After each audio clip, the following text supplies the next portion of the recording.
All right, let's try problem set 14, problem 3. We have a block sliding across a table. It has an initial velocity v0, travels a distance, let's label that distance, delta x, before coming to rest. What we would like to do is to find the coefficient of friction between the block and the table surface in terms of the given variable here. Let's go ahead and put the forces on the diagram. The block has gravitational force on it, G, normal force, Fn, and the friction force,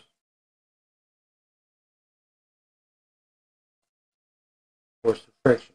There are no other forces acting. So at this point, we're ready to do our free body diagram. Pick the coordinate system, x, y, and then go ahead and make the drawing. G,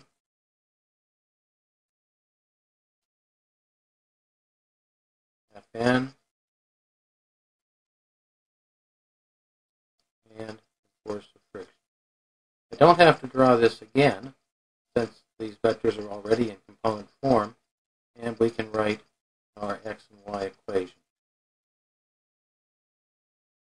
For x, we have negative force of friction, that's the only force, is equal to m ax, and in the y direction, we have normal force minus mg is equal to m ay.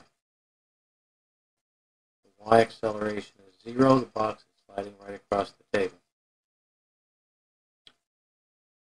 Now we have to find the acceleration, a sub x. And for this, we can go back to kinematics, one of the equations we learned early on in the year.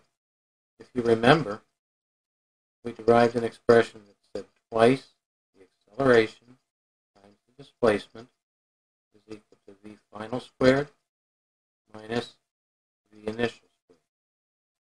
V final squared in this problem is 0. The object comes to rest. So we find out that the acceleration is equal to negative v0 squared divided by 2 delta x. Substituting this into the x equation, we have negative force of friction is equal to negative m v0 squared over 2 delta x. Now we can use the y equation to help us out, and that and the definition of the force of friction. We know that the force of friction is equal to mu k times the normal force, and from the y equation for this scenario, the normal force, Fn, is just equal to mg. So we have force of friction is equal to mu k mg. Let's take this and substitute it into this equation. Doing that, we have negative mu k mg is equal to negative m v0 squared over 2 delta x. Mass cancels, the negative signs cancel, and we end up with mu k is equal to v0 squared over 2g delta x. Looking at this, we can check our solution rather quickly. The dimensions of v0 squared will be length squared divided by time squared.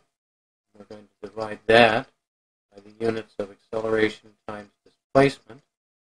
That would be length divided by time squared multiplied by length.